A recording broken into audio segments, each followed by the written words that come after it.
안녕하세요. 매달 그달에 가면 좋은 여행지를 소개해드리고 있는 여행 크리에이터 모험가입니다. 오늘은 케이블카를 타고 편하게 올라 산고대가 가득 빈 설산도 보고 온천역까지 즐길 수 있는 이색 여행 코스를 준비해보았습니다. 숙소에서는 숲속 풍경까지 방 안에서 감상할 수 있는 전북 무주여행 같이 한번 살펴보시죠. 첫 번째로 소개해드릴 장소는 향로산 자연휴양림입니다. 향로산 자연휴양림은 무주 북쪽에 위치한 향로산 자락에 자리 잡은 자연휴양림인데요.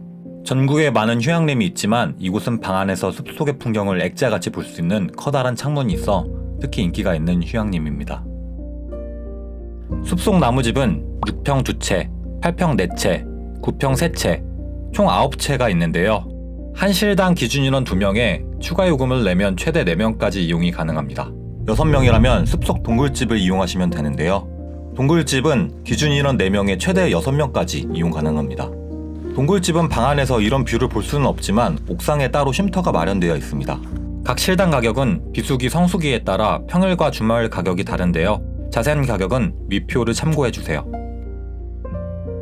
저는 8평 감나무집에 묵었습니다. 일반 숙소와 같은 원룸 구조이지만 방 안에서 보는 뷰가 정말 좋더라고요. 이 숲속의 집이 그렇게 인기가 있는 이유도 이 뷰 때문인 것 같아요. 그리고 인원 추가와 별도로 이불과 베개 한 개당 15,000원의 요금이 있기 때문에 침낭 같은 걸 챙겨오시면 비용을 절약할 수 있습니다. 화장실에도 세면대 쪽에 창이 있어 뷰가 좋은데요. 화장실에는 비누만 있기 때문에 세면도구와 수건은 따로 챙겨오셔야 합니다. 주방에는 밥솥과 냄비, 프라이팬 등 조리기구가 있어서 요리를 해먹을 수도 있습니다. 숲속 마을 식당에서 치킨 등을 시켜 먹을 수도 있는데요. 차로 9분 거리에 BHC 치킨이 있기 때문에 개인적으로는 BHC에서 시키는 게 더 좋을 것 같아요. 마당에는 그릴통이 있는데 단순히 사용하는 경우 15,000원, 수추로 불을 피워주는 경우 25,000원의 사용료가 있습니다. 입실은 오후 3시부터 오후 6시까지 하면 되고요. 퇴실은 다음날 오전 11시까지입니다. 예약은 향로산 자연휴양림 홈페이지에서 할 수 있는데요. 예약률이 높은 편이라 날짜로 검색하면 예약하기가 힘들고 월별 예약 현황에서 공시를 확인하시고 예약하시면 편합니다. 다음 달 예약은 전월 1일 오전 9시에 열리고요. 예약이 다 찼더라도 자주 확인하다 보면 예약 취소가 나온 방을 예약할 수 있으니 참고하세요. 향로산 자연휴양림에서는 모노레일도 운영하고 있는데요. 주말에만 운영하기 때문에 모노레일을 타려면 주말에 방문하셔야 합니다. 모노레일은 한 번에 6명이 탈 수 있는데요. 줄이 길었지만 혼자 갔더니 5명 오신 분이 있어서 가자마자 탈 수 있었습니다. 모노레일은 약 1.5km를 운행하여 향로산 정상 부근에 내려줍니다. 향로산 정상에는 정자가 하나 있는데요. 정자에서는 내돌이 물돌이 마을의 풍경을 내려다볼 수 있습니다. 정자는 모노레일을 타지 않더라도 숲속의 나무집에서 산책로를 이용해 다녀올 수 있습니다. 모노레일은 속도가 느려서 올라갈 때는 지루했는데 내려올 때는 경사가 가팔라서 재밌더라고요. 향로산 자연휴양림 모노레일 운영시간은 오전 10시부터 오후 4시 40분까지이고요. 12시부터 2시까지는 브레이크 타임입니다. 이용요금은 대인 5,000원, 청소년 4,000원, 소인 3,000원입니다.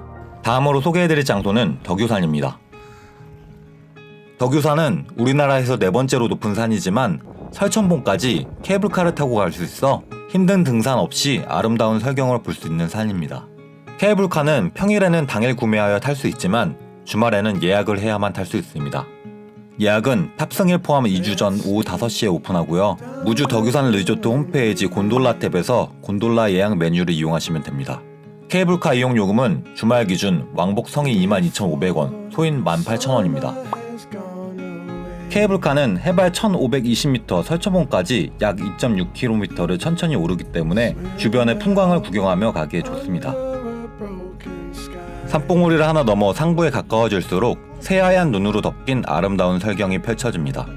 와, 진짜 겨울 왕국 실사판이 따로 없더라고요.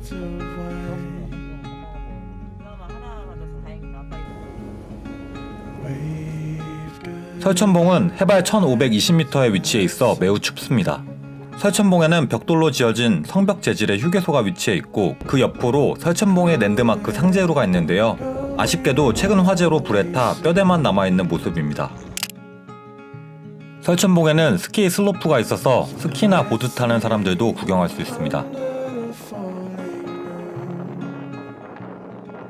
설천봉에서 약 20분 정도만 오르면 덕유산의 정상인 향적봉까지 오를 수 있는데요. 향적봉으로 오르는 길에는 나뭇가지마다 상고대가 피어 있어 아름다운 풍경을 선사합니다. 중간 지점쯤에는 향적봉이 보이는 전망대가 하나 있는데요. 여기서 바라보는 풍경이 그렇게 멋있더라고요. 위치만 잘 잡으면 상고대와 함께 향적봉을 담을 수도 있습니다. 여기서 10분만 더 올라가면 향적봉이 나오는데요. 향적봉 정상에는 2개의 정상석이 있습니다. 줄이 길지 않아서 저도 정상석과 함께 사진을 남겨보았어요. 정상에서 조금만 내려가면 대피소가 있는데 여기에 화장실과 매점이 있습니다. 저는 향적봉 쉼터로 돌아와 몸을 녹이면서 뜨끈한 어묵탕을 먹었습니다. 가격은 사악하지만 추울 때 먹으니까 더 맛있더라고요. 창밖으로 보이는 풍경도 일품입니다. 여기서 식사를 해도 되지만 저는 내려와서 무주 리조트 식당가에서 밥을 먹었습니다. 무주 리조트 내에도 식당이 꽤 많이 있거든요. 밥을 먹고 나서는 무주 리조트 내에 있는 노천 온천탕을 방문했습니다. 무주 리조트 노천 온천탕은 무주 리조트 세솔동에 위치한 노천 온천탕인데요. 눈 쌓인 풍경을 보며 노천에서 온천을 할 수 있어 홋카이도 여행 갔을 때 온천욕을 즐겼던 추억이 새록새록 떠오르더라고요.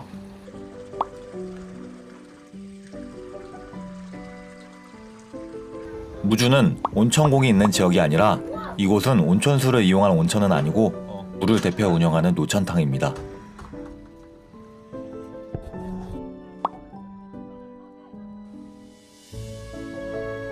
작지만 사우나도 하나 있는데 사우나 안에서도 노천탕의 풍경이 보입니다. 이곳은 운영 방식이 조금 특이한데요. 탈의실과 샤워실이 모두 남녀 공용입니다. 들어가면 옷을 갈아입는 공간이 나오는데 여기서 옷을 갈아입고 사물함에 짐을 넣으면 됩니다. 샤워실도 남녀 공용인데 칸막이로 되어 있어 이용하는데 조금 불편하더라고요. 이용요금은 성인 18,000원, 토인 14,000원인데 케이블카 이용권을 보여주면 30% 할인을 받을 수 있습니다. 운영시간은 오전 9시부터 오후 9시까지고요. 3월 2일까지만 운영합니다. 마지막으로 들른 장소는 낮의 통문입니다. 낮의 통문은 신라와 백제가 통하는 문이라는 뜻으로 삼국시대에 세워진 문이라고 착각할 수 있는데 실제로는 일제시대의 신장로를 내며 뚫은 구루입니다. 볼거리가 많은 곳은 아니지만 지나는 길에 가볍게 들리기에 좋아요. 이렇게 해서 이번 여행도 끝이 났습니다. 유익하셨다면 구독과 좋아요 잊지 마시고요. 저는 다음에 더 좋은 영상으로 찾아뵙겠습니다. 이상 여행 크리에이터 모홍과였습니다. 감사합니다.